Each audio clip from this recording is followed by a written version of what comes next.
ਵਾਰਿਸ ਪੰਜਾਬ ਦੇ ਜਥੇਬੰਦੀ ਦੇ ਮੁਖੀ ਭਾਈ ਅੰਮ੍ਰਿਤਪਾਲ ਸਿੰਘ ਦੀ ਮਾਤਾ ਨੂੰ ਐਤਵਾਰ ਨੂੰ ਅੰਮ੍ਰਿਤਸਰ ਵਿੱਚ ਗ੍ਰਿਫਤਾਰ ਕਰ ਲਿਆ ਗਿਆ। ਸਮਾਚਾਰ ਏਜੰਸੀ PTI ਮੁਤਾਬਕ ਡਿਪਟੀ ਕਮਿਸ਼ਨਰ ਆਲਮ ਵਿਜੇ ਸਿੰਘ ਨੇ ਐਤਵਾਰ ਨੂੰ ਦੱਸਿਆ ਕਿ ਭਾਈ ਅੰਮ੍ਰਿਤਪਾਲ ਸਿੰਘ ਦੇ ਮਾਤਾ ਬਲਵਿੰਦਰ ਕੌਰ ਨੂੰ ਨਿਆਇਕ ਹਿਰਾਸਤ ਵਿੱਚ ਭੇਜ ਦਿੱਤਾ ਗਿਆ ਹੈ ਤੇ ਗ੍ਰਿਫਤਾਰੀ ਇਹਤਿਆਤ ਵਜੋਂ ਕੀਤੀ ਗਈ ਹੈ। ਪੁਲਿਸ ਨੇ ਅੱਗੇ ਦੱਸਿਆ ਕਿ ਭਾਈ ਅੰਮ੍ਰਿਤਪਾਲ ਸਿੰਘ ਦੇ ਚਾਚਾ ਸੁਖਚੈਨ ਸਿੰਘ ਅਤੇ 3 ਹੋਰ ਲੋਕਾਂ ਨੂੰ ਵੀ ਗ੍ਰਿਫਤਾਰ ਕੀਤਾ ਗਿਆ ਹੈ। ਇਹ ਗ੍ਰਿਫਤਾਰੀ ਚੇਤਨਾ ਮਾਰਚ ਕੱਢਣ ਤੋਂ ਇੱਕ ਦਿਨ ਪਹਿਲਾਂ ਕੀਤੀ ਗਈ ਹੈ।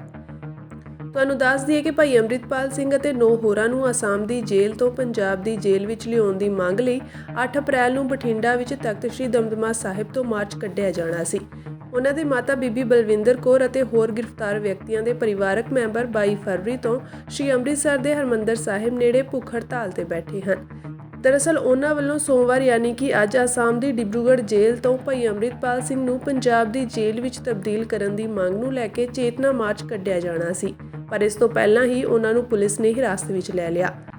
ਤੁਹਾਨੂੰ ਦੱਸ ਦਈਏ ਕਿ ਵਾਰਿਸ ਪੰਜਾਬ ਦੇ ਜਥੇਬੰਦੀ ਦੇ ਮੁਖੀ ਭਾਈ ਅੰਮ੍ਰਿਤਪਾਲ ਸਿੰਘ ਨੂੰ ਪਿਛਲੇ ਸਾਲ ਅਪ੍ਰੈਲ ਵਿੱਚ ਗ੍ਰਿਫਤਾਰ ਕੀਤਾ ਗਿਆ ਸੀ ਅਤੇ ਉਹਨਾਂ ਖਿਲਾਫ ਕੌਮੀ ਸੁਰੱਖਿਆ ਐਕਟ ਲਗਾਇਆ ਗਿਆ ਸੀ।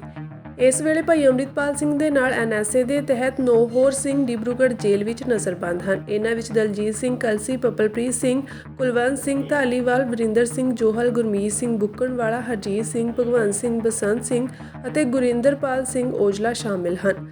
ਭਾਈ ਅੰਮ੍ਰਿਤਪਾਲ ਸਿੰਘ ਦੇ ਪਿਤਾ ਤਰਸੇਮ ਸਿੰਘ ਨੇ ਦੱਸਿਆ ਕਿ ਬੀਬੀ ਬਲਵਿੰਦਰ ਕੌਰ ਨੇ ਅੱਜ ਦਮਦਮਾ ਸਾਹਿਬ ਤੋਂ ਨਿਕਲ ਰਹੇ ਚੇਤਨਾ ਮਾਰਚ ਵਿੱਚ ਸ਼ਮੂਲੀਅਤ ਕਰਨ ਲਈ ਜਾਣਾ ਸੀ, ਪਰ ਜਦੋਂ ਇੱਥੋਂ ਨਿਕਲੇ ਤਾਂ ਅੰਮ੍ਰਿਤਸਰ ਵਿੱਚ ਕਿਤੇ ਉਹਨਾਂ ਨੂੰ ਗ੍ਰਿਫਤਾਰ ਕਰ ਲਿਆ ਗਿਆ।